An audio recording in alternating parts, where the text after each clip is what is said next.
Assalamualaikum warahmatullahi wabarakatuh. Selamat datang teman-teman bersama Kadian di channel Mutiara Malam. Oke teman-teman, pada kesempatan kali ini Kadian akan sedikit membahas bagaimana caranya menghadapi pasangan kita, yaitu istri kita, pada saat istri kita sedang marah, teman-teman.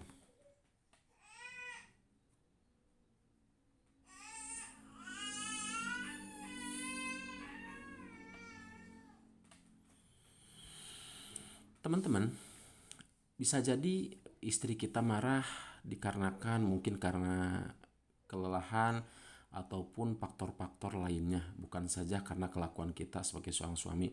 Bisa jadi karena ada faktor-faktor lain, misalkan ya faktor eksternal, khususnya yang dalam artian ya dalam pekerjaan istri, di luar rumah, ataupun dengan lingkungan sekitar, ataupun dengan keluarga lain yang lainnya, sehingga itu menimbulkan kemarahan atau rasa marah yang ada di dalam pasangan kita.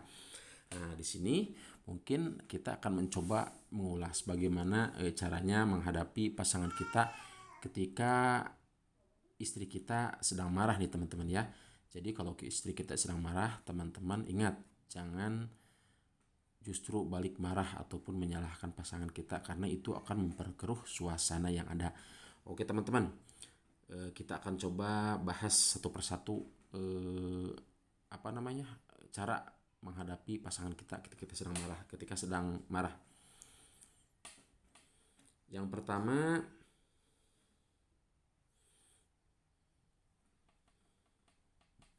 pahami teman-teman.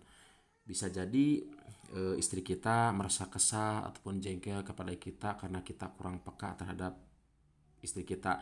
Misal istri kita sedang bekerja di rumah, sibuk dengan pekerjaannya, misal menyetrika ataupun mengurus anak, sementara kita malah leha-leha di rumah, ya otomatis hal tersebut akan menimbulkan rasa amarah yang ada di dalam istri kita teman-teman. Sehingga teman-teman harus paham apa akar masalah dari marahnya istri kita kepada kita.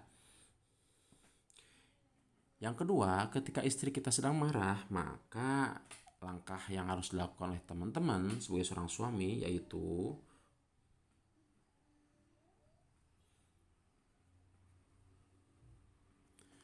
tunggu dulu sampai amarahnya mereda. Jadi ketika istri kita sedang marah, maka teman-teman alangkah baiknya jangan dulu bertanya ataupun membahas penyebab apa istri kita alasannya marah terhadap kita. Jadi biasanya ketika istri sedang marah, ketika kita bahas permasalahan tersebut, justru yang ada malah memuncak dan bisa justru memancing kita kembali memarahi istri, padahal itu yang harus kita tahan teman-teman. Nah, terus yang ketiga, ini yang terpenting teman-teman.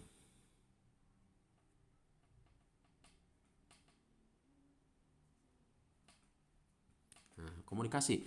Jadi ketika amarah istri kita sudah mereda, barulah teman-teman selaku seorang suami masuk untuk berkomunikasi dengan pasangan kita. Kita ajak bicara yang bersangkutan, apa yang menyebabkan istri kita marah, apakah faktor suami ataupun ada faktor-faktor lainnya sehingga menyebabkan pasangan kita marah terhadap kita.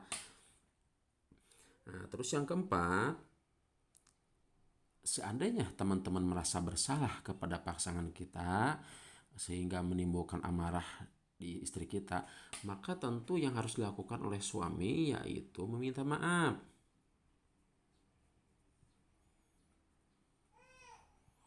Jadi kita jangan malu-malu teman-teman ketika kita meminta maaf pada pasangan kita.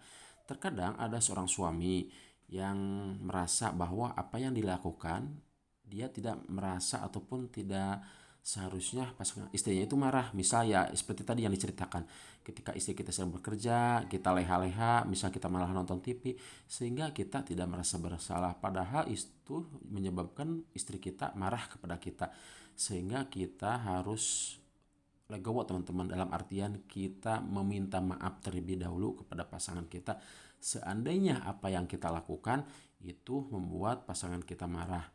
Sehingga teman-teman jangan merasa egois ataupun merasa gengsi, malu untuk sekedar meminta maaf kepada pasangan kita, karena emang itu biasanya banyak sekali faktor suami tidak mau meminta maaf kepada istrinya karena dia tidak merasa bersalah. Artinya salah tersebut yaitu merupakan salah yang prinsip teman-teman. Jadi selama alasannya istri marah kepada suami hanya gara-gara misalnya yang sepele. Biasanya kadang-kadang ada saja suami yang malu untuk meminta maaf kepada pasangannya, padahal namanya perempuan ataupun namanya seorang istri itu sensitif teman-teman perasaannya. Nah, terus langkah selanjutnya, ketika pasangan kita sedang marah, teman-teman jangan istilahnya membiarkannya ya teman-teman.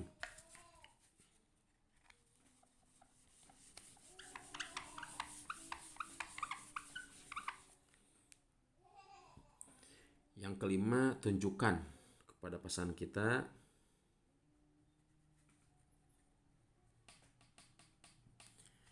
kalau kita tetap peduli teman-teman pada istri kita. Artinya ketika istri kita sedang marah, maka teman-teman jangan sesekali meninggalkan pasangan kita ataupun pergi menjauh dalam waktu yang lama sehingga terkesan kita itu malah cuek terhadap istri kita. Justru itu akan menambah marah daripada pasangan kita. Sehingga teman-teman harus menunjukkan sikap peduli terhadap pasangan kita ketika istri kita sedang marah.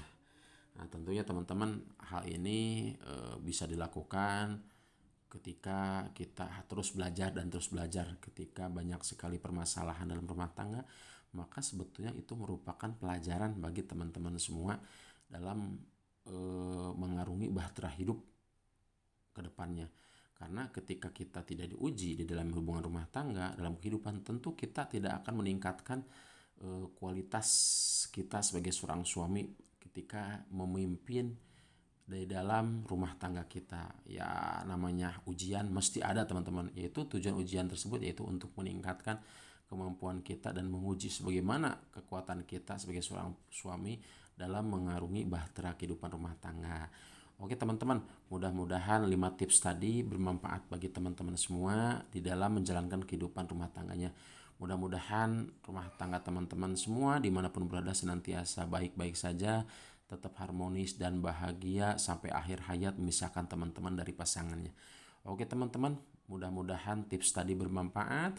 Jangan lupa teman-teman senantiasa selalu berdoa dan berusaha, mudah-mudahan rumah tangga teman-teman senantiasa tetap menjadi keluarga yang sakinah, mawaddah, warohmah, bersatu di dunia dan kembali berkumpul kelak di akhirat di surganya Allah ya teman-teman. Oke teman-teman, wassalamualaikum warahmatullahi wabarakatuh.